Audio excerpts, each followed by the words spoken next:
तो hey guys welcome back. इस video में हम देखने वाले हैं कुछ आइडेंटिटीज और उसी के बेसिस पे हम सॉल्व करेंगे एग्जांपल नंबर 16। तो आइए स्टार्ट करते हैं। तो सबसे पहला हमारा जो कंडीशन है आइडेंटिटीज़ पढ़ने से पहले वो क्या है कि हमारा ए और बी जो दो नंबर है वो हमारा पॉजिटिव रियल नंबर होना चाहिए। ठीक है, उसी बेस पे हम ये सारी आइडेंटिटीज़ पढ़ रहे हैं। तो पहली आइडेंटिटी क्या है कि अगर रूट के अंदर ए बी लिखा है, मतलब रूट ए बी लिखा है, तो इसको हम ऐसे भी लिख सकते हैं रूट ए इंटू रूट बी। जैसे फॉर एग्ज़ाम्पल कि रूट सिक्स लिखा है तो उसको हम ऐसे भी लिख सकते हैं रूट थ्री इंटू टू, और इसको फर्दर ऐसे लिख सकते हैं root three into root two. Second जो आइडेंटिटी है हमारी वो है अगर होल रूट के अंदर ही अगर ए बाय बी हो, है ना, तो इसको हम कैसे लिख सकते हैं। तो रूट को हम जो है इस पे और इस पे जो है डिवाइड कर देंगे, है ना। रूट इस पे भी आ जाएगा, रूट इस पे भी, तो इसको हम इस फॉर्म में भी लिख सकते हैं। तो रूट ए अपॉन रूट बी भी लिख सकते हैं। एग्जाम्पल यहाँ लिखा हुआ है रूट के अंदर 7/2 को हम क्या लिख सकते हैं रूट 7/√2। ठीक है, और इसका वाइस वर्सा भी पॉसिबल है, मतलब इसको भी हम ऐसे भी लिख सकते हैं। अब थर्ड जो हमारा है वो है root A plus root B, root A minus root B, है ना।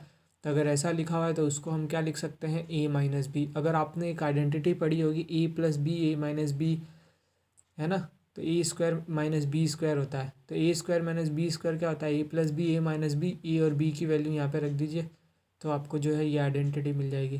तो इसी फॉर्मूले पे ये आइडेंटिटी बेस है। एग्जांपल देखते हैं थर्ड का। तो रूट 7 प्लस रूट 2 है और रूट 7 माइनस रूट 2 है, तो इसको हम कैसे लिख सकते हैं डायरेक्ट 7 माइनस 2 कर सकते हैं, 5 इसका आंसर हो जाएगा। फोर्थ आइडेंटिटी है अगर ए प्लस रूट बी है, ठीक है, और ए माइनस रूट बी है, तो इसका आंसर जो हो जाएगा ए स्क्वायर माइनस बी। ठीक है, यहाँ पे देखिए दोनों में रूट लगा हुआ था इसलिए ए माइनस बी हो रहा था, है ना। रूट से स्क्वायर से रूट कट जाएगा इस आइडेंटिटी में देखिए। लेकिन जब यहाँ पे तो सिंपली क्या है सिर्फ ए है, तो ये पहला वाला टर्म ए स्क्वायर ही रहेगा, लेकिन दूसरा वाला में रूट है। ठीक है, तो ये कट के यहाँ पे सिर्फ बी आ जाएगा। तो ये भी एक आइडेंटिटी आपको ध्यान में रखना है। जैसे कि अगर 3 + √7 आ जाए और 3 - √7 आ जाए, तो इसको डायरेक्टली हम क्या लिख सकते हैं 9 - √7। ठीक है, तो जब हम आगे रेशनलाइजेशन पढ़ेंगे तो ये वाली आइडेंटिटी और ये थर्ड और फोर्थ आइडेंटिटी जो है हमारे काम आने वाली है। ठीक है, अब आइए देखते हैं नेक्स्ट फिफ्थ आइडेंटिटी क्या है root A plus root B और root C plus root D. अगर ऐसा आ जाए तो इसको हम कैसे, मतलब इसकी आइडेंटिटी क्या होगी, तो सिंपली होगी रूट ए इंटू रूट सी, है ना। और रूट ए इंटू रूट सी को हम क्या लिख सकते हैं रूट के अंदर ए सी, तो ऐसे ही रूट ए इंटू रूट सी, रूट ए इंटू रूट डी और रूट बी इंटू रूट सी, और सिंपली इसको क्या कर देना है इसके अंदर डिस्ट्रीब्यूट कर देना है, तो ये आ जाएगी, है ना। जैसे फॉर एग्जांपल √2 + √3 और √5 + √6, तो इसको √2 और √5 करना है तो 10 हो जाएगा, √3 √6 करना है तो 12 हो जाएगा, सॉरी √2 और √6 करना है तो 12 हो जाएगा, और √3 और √5 करना है तो 15 हो जाएगा, और √3 और √6 करेंगे तो 18 हो जाएगा ना। ऐसे ही सिक्स वाला देखिए आइडेंटिटी, सिक्स वाला आइडेंटिटी क्या है कि अगर root A plus root B का होल स्क्वायर है तो कैसे खुलेगा ए प्लस 2 √ab प्लस बी। ये किस आइडेंटिटी पे बेस है, तो ये इस वाला आइडेंटिटी पे बेस है। ए प्लस बी का होल स्क्वायर क्या होता है A square plus 2ab plus B square. A की जगह रूट बी ए रखिए और बी की जगह रूट बी रखिए तो आपको ये वाला फॉर्म मिल जाएगी।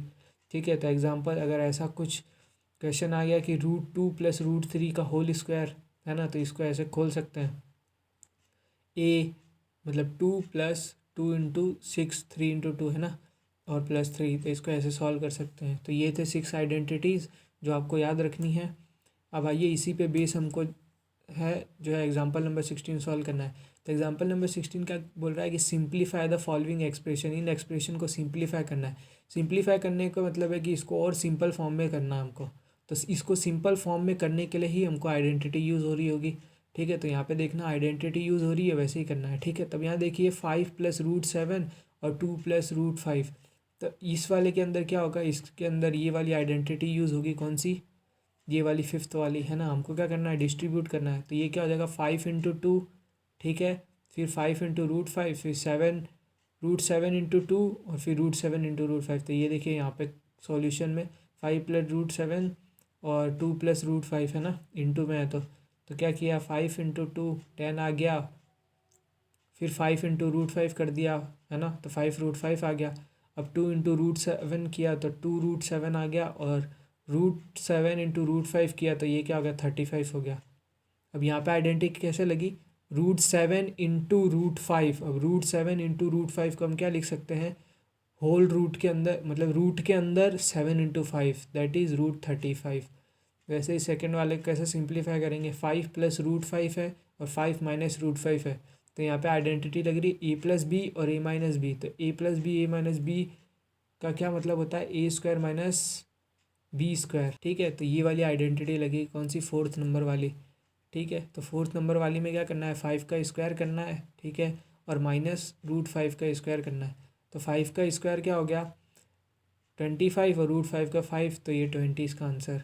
अब इसका क्या करना है, a + b का होल स्क्वायर लग रहा है, तो ये सिंपली खुलेगा 3 + 2 × √3 √7 + 7, और ये है ना, तो ये थर्ड वाला ऐसे हो जाएगा। अब ये है a + b और a - b, तो वही खुलेगा a + b a - b में क्या करना है, सीधा a - b करना है, तो a ये है 11 - 7 क्या 4 आंसर आ गया। तो ये था example number 16 based on these identities.